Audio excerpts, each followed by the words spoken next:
सुनु पवन सुत रहनी हमारी, जिमी दशा नहीं महु जीव विचारी। तात कहु मोहि जानी अनाथा, करी कृपा भानु कुलनाथा। तामस तनु कछु साधन नाही, प्रीति न पद सरोज मन माही। अब मोहि भा भरोस हनुमंता, बिनु हरि कृपा मिली नहीं संता। जो रघुवीर अनुग्रह कीना, तो तुम मोहि दरसु हटि दीना। सुनु विभीषण प्रभु के रीति, करे सदा सेवक पर प्रीति। कबू कबन मैं परम कुलीना, कपि चंचल सबही विधिहीना। प्रात ले जो नाम हमारा, तेहि दिन ताहि न मिले आहारा।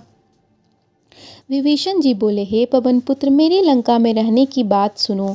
मैं वहाँ वैसे ही रहता हूँ जैसे दांतों के बीच में बेचारी जीवा रहती है। हे तात, मुझे अनाथ जानकर शूर कुल के नाथ श्री रामचंद्र जी क्या कभी मुझ पर कृपा करेंगे? मेरा तामसी शरीर होने के कारण साधन तो कुछ नहीं बनता, और ना मन में श्री राम के चरण कमलों में से प्रेम ही है। परंतु हे हनुमान, अब मुझे विश्वास हो गया है कि श्री राम जी की मुझ पर कृपा है, क्योंकि हरि कृपा के बिना सज्जन पुरुष से भेंट नहीं होती।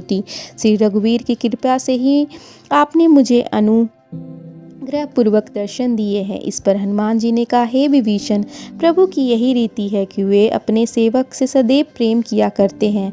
मैं ही कौन बड़ा कुलीन हूँ? मैं चंचल बानर सभी प्रकार से तुच्छ हूँ। जो हम लोग बानरों का नाम प्रातः काल ले ले तो दिन भर उसे भोजन तक प्राप्त ना हो। अश्मय अधम सखा सुनु, मोहु पर रघुवीर। किन्हीं कृपा सुमरी, गुण भरे बिलोचन नीर। हे सखा सुनिए, श्री रामचंद्र जी ने तो मुझे अधम पर भी कृपा की है। भगवान के गुणों का स्मरण करके हनुमान जी के दोनों नेत्र प्रेम आंसुओं से भर गए।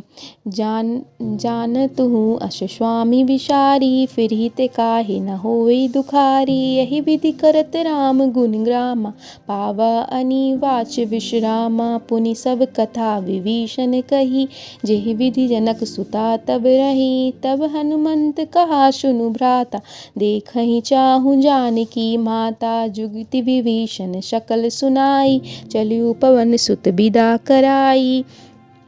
करि सोई रूप गयु पुनि तहवा, बन अशोक सीता रह जहवा। देखी मानी महु कीन प्रणामा, बैठहि बीति जात निश जामा। कृस्तनु शीस जटा एक बेनी, जपति हृदय रघुपति गुण श्रेणी।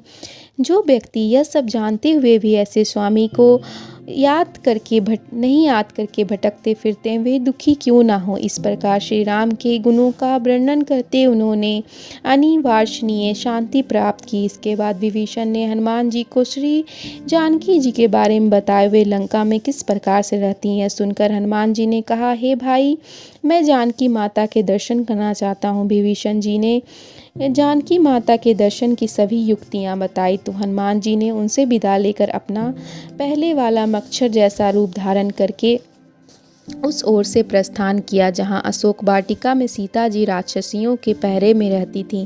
सीता जी के दर्शन करके हनुमान जी ने उन्हें मन ही मन प्रणाम किया। रात्रि के चारों प्रहर में वह शोकमगन बैठी ही रहती थी। उनका शरीर बहुत ही दुबला हो गया था और उनके शीश पर जटाओं की एक बेनी थी। वे लगातार श्री रघुनाथ जी के गुणों का हृदय में जाप करती रहती थी।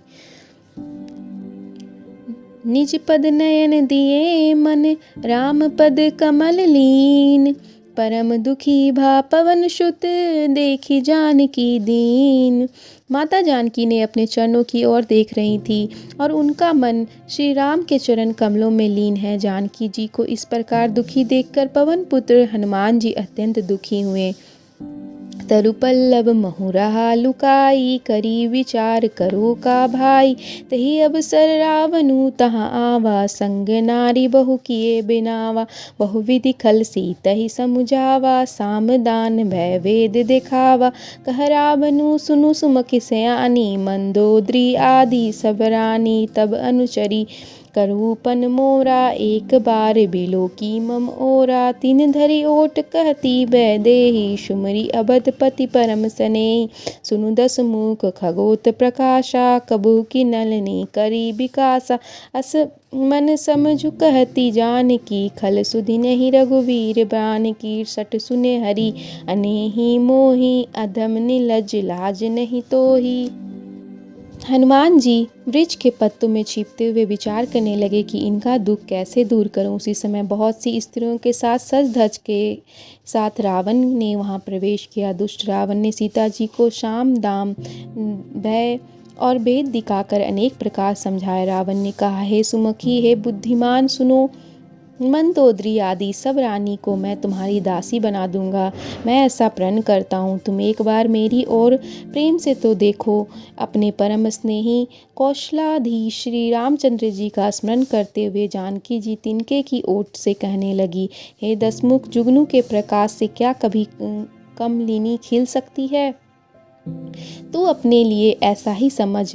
दुष्ट, तुझे श्री रघुवीर के घातक बाण की खबर नहीं है। पापी, तू मुझे अकेली और निर्बल जानकर हर लाया है। अधम निर्लज, तुझे लज्जा नहीं आती?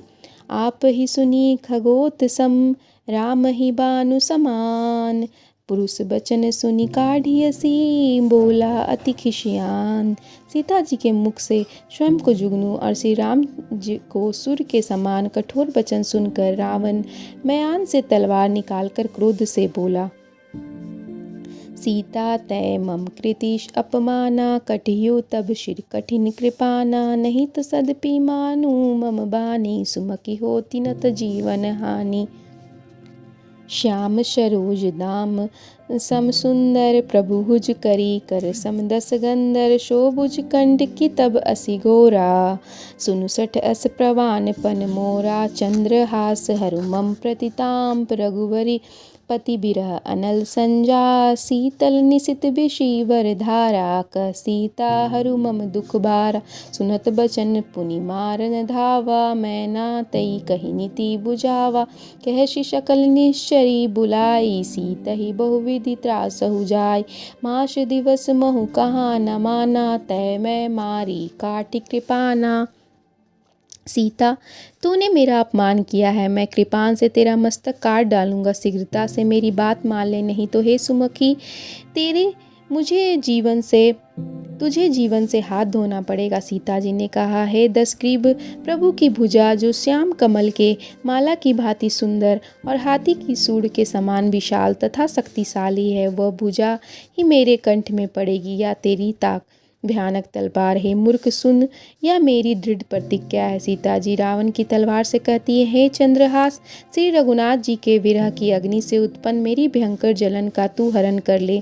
तू शीतल, तीव्र और श्रेष्ठ धारा बहने वाली है, तू ही मेरे दुख के बोझ का हरण कर ले।